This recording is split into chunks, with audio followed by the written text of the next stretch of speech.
നമസ്കാരം. താരസംഘടനയായ അമ്മയെ വെല്ലുവിളിച്ച് കേരള പ്രൊഡ്യൂസേഴ്സ് അസോസിയേഷൻ വീണ്ടും. നേരത്തെ നിശ്ചയിച്ചത് പ്രകാരം കഴിഞ്ഞ മാസത്തെ മലയാള സിനിമകളുടെ ബജറ്റും കളക്ഷനും പുറത്തുവിട്ടു. ഫെബ്രുവരിയിലും മലയാള സിനിമയ്ക്ക് നഷ്ടക്കണക്കാണ് പറയാനുള്ളത്. ഇത് പ്രകാരം ഫെബ്രുവരിയിൽ മലയാളത്തിൽ പുറത്തിറങ്ങിയ സിനിമകളുടെ ആകെ നിർമ്മാണ ചെലവ് 75 കോടിയിൽ അധികമാണ്. ഇതിൽ തിരിച്ചു കിട്ടിയത് 23 കോടി 55 ലക്ഷം മാത്രമാണെന്നും അസോസിയേഷൻ പറയുന്നു. ഓരോ സിനിമയുടെയും ബജറ്റും കളക്ഷൻ തുകയും പ്രൊഡ്യൂസേഴ്സ് അസോസിയേഷൻ പുറത്തുവിട്ടിട്ടുണ്ട്. ഇത് പ്രകാരം ഒരു സിനിമയ്ക്കും ചെലവഴിച്ച തുക തിയേറ്ററിൽ നിന്ന് തിരിച്ചു കിട്ടിയിട്ടില്ല. 16 സിനിമകളുടെ കണക്കുകളാണ് പുറത്തുവിട്ടിരിക്കുന്നത്. 1.60 കോടി രൂപ മുതൽ മുടക്കിൽ നിർമ്മിച്ച ലൗഡെയിൽ എന്ന ചിത്രത്തിന് തിയേറ്ററിൽ നിന്ന് കിട്ടിയത് 10,000 രൂപ മാത്രം. മുടക്കു മുതലിന് തൊട്ടടുത്തെത്താനായത് കുഞ്ചാക്കോ ബോബൻ ചിത്രം ഓഫീസർ ഓൺ ഡ്യൂട്ടിക്ക് മാത്രമാണെന്നും പ്രൊഡ്യൂസേഴ്സ് അസോസിയേഷന്റെ കണക്കുകൾ പറയുന്നു.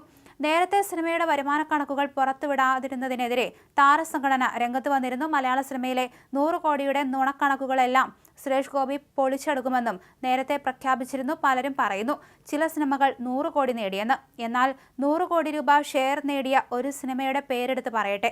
അങ്ങനെ ഒരു ചിത്രത്തിന്റെ പേര് പറയാൻ ഞാൻ വെല്ലുവിളിക്കുകയാണ്. ഞങ്ങൾ നിർമ്മാതാക്കൾ ഷെയർ ആണ് കൂട്ടാറുള്ളത്, അല്ലാതെ മറ്റൊന്നുമല്ല, സുരേഷ് കുമാർ പറഞ്ഞു. തങ്ങളുടെ പടം 100 കോടി ക്ലബിൽ കയറിയെന്ന് പറയുന്നത് നിർമ്മാതാക്കളല്ലെന്നും താരങ്ങൾ അവരെ കൊണ്ട് പറയിപ്പിക്കുന്നതാണെന്നും സുരേഷ് കുമാർ പറഞ്ഞു. അല്ലാതെ സ്വന്തം ഗതികേട് അറിയുന്ന നിർമ്മാതാക്കൾ ഇത്തരം അവകാശവാദങ്ങൾ ഉന്നയിക്കാറില്ലെന്നും അദ്ദേഹം കൂട്ടിച്ചേർത്തു. മലയാള സിനിമയ്ക്ക് താങ്ങാനാവുന്നതിന്റെ 10 ഇരട്ടി പ്രതിഫലമാണ് താരങ്ങൾ വാങ്ങുന്നതെന്നും അദ്ദേഹം തുറന്നടിച്ചു. മലയാള സിനിമ സാമ്പത്തികമായി പ്രതിസന്ധി നേരിടുകയാണെന്ന് കഴിഞ്ഞ ദിവസങ്ങളിൽ നിർമ്മാതാക്കളുടെ സംഘടന വ്യക്തമാക്കിയിരുന്നു. 700 കോടിയോളം രൂപയുടെ നഷ്ടമാണ് കഴിഞ്ഞ വർഷം മലയാള സിനിമയിൽ ഉണ്ടായത്. ഈ വർഷം ജനുവരി മാസത്തിൽ ഒരു സിനിമ മാത്രമാണ് തിയേറ്ററിൽ ഹിറ്റായി ഓടിയത്.